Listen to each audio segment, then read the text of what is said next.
You check your bank app before you even get out of bed. A number appears on the screen. It goes up, you feel calm. It goes down, your stomach tightens. But here is the strange part. That number isn't money. It's a symbol pointing at money. And your brain cannot tell the difference. Money has no smell, no weight, no texture in most of your transactions anymore. It's mostly just ink on paper, metal in a coin, or pixels on a screen. Yet you have built your entire sense of safety around it. Your mood shifts because of it.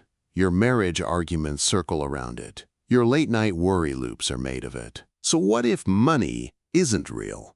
Not in the way a tree is real or a stone is real. What if it only exists because enough people agreed to believe in it? And what if your brain, without asking your permission, treats that shared belief exactly like it treats food or shelter or safety? That question sounds abstract.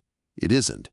Researchers have spent decades proving that your mind processes money in ways that have almost nothing to do with logic and everything to do with feeling. Start with a simple observation. For most of recorded history, people didn't use coins or bills at all. They kept track of debts. A farmer would remember that his neighbor owed him 3 sacks of grain. A blacksmith would remember who still needed to pay for a repaired plow. Historian and anthropologist David Graeber documented this in his research on the origins of debt, showing that early economies ran on memory and trust long before anyone minted a coin. Coins came later, as a way to make trust portable. A stamped piece of metal let a stranger trust you without knowing you personally. Paper money came later still, as a promise that the paper could be exchanged for something valuable held elsewhere. And today, most money isn't even paper. It's a number in a database, backed by nothing you can hold in your hand. Here's the twist. None of that matters to your brain. Your brain does not experience money as a database entry. It experiences money as a stand-in for survival itself. In the 1970s, psychologists Daniel Kahneman and Amos Tversky ran a series of experiments that would eventually reshape how economists understand human decision-making. They discovered something they called loss aversion. Losing a sum of money feels roughly twice as painful as gaining that same sum feels good.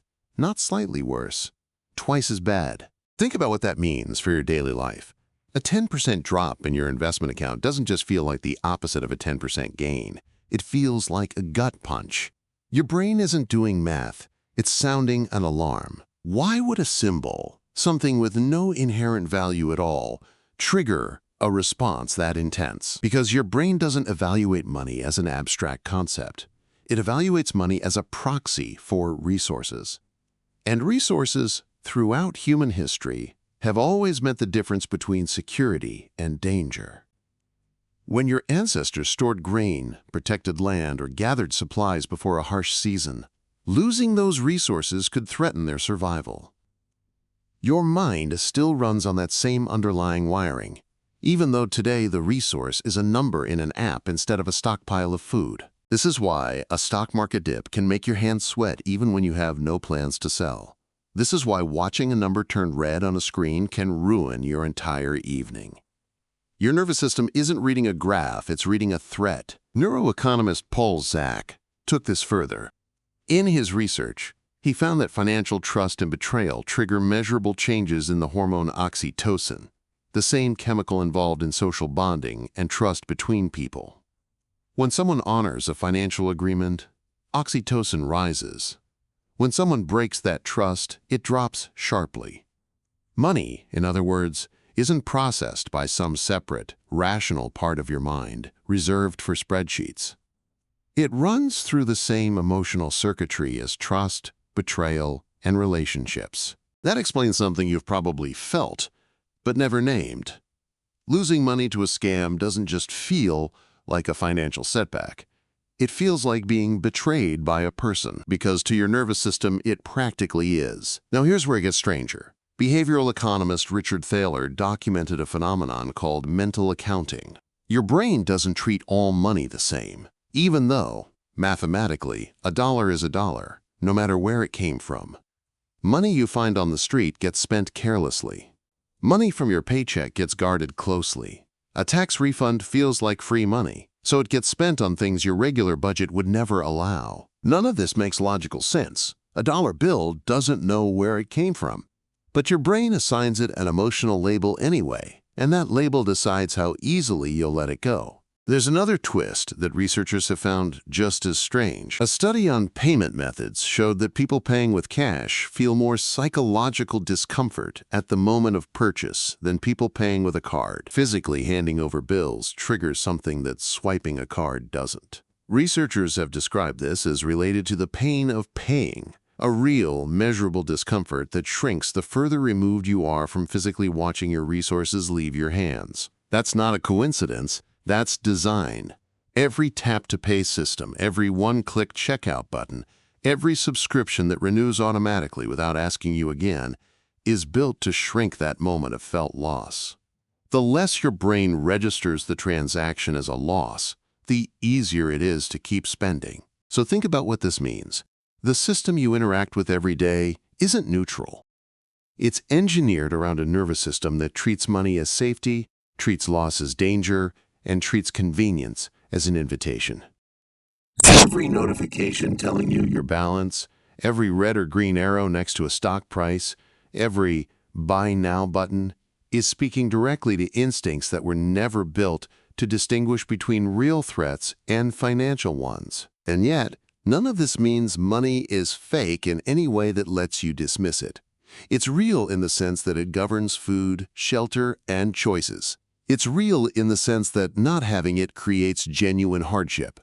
What's misleading isn't the money itself.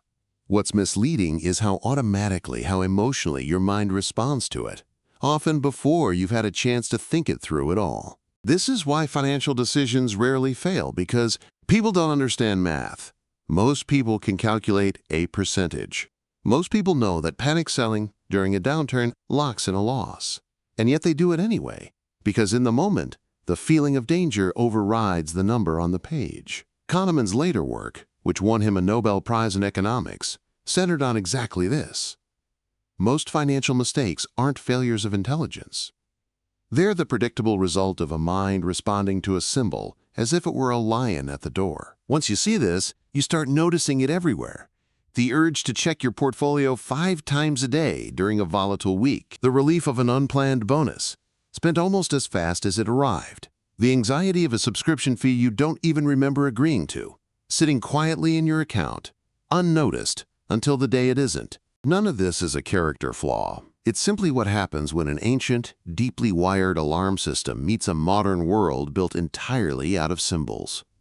Your body reacts to money the way it reacts to safety and threat, because for as long as humans have kept records and made promises to one another, resources have meant survival. The form changed. Grain became coin. Coin became paper. Paper became a number in an app. But the feeling underneath never got the memo. So the next time your stomach drops at a red number or your mood lifts at a green one, pause for a second. Ask yourself what's actually happening. Nothing is physically taken from you. No danger is standing in front of you. It's a symbol, agreed upon by strangers, moving inside a system built to make you feel exactly what you're feeling. You checked your bank app before you even got out of bed. The number on the screen isn't money. It's a signal, aimed straight at a part of your mind that has always been listening for one thing. Are you safe or are you not? And now you know exactly why it never stops asking.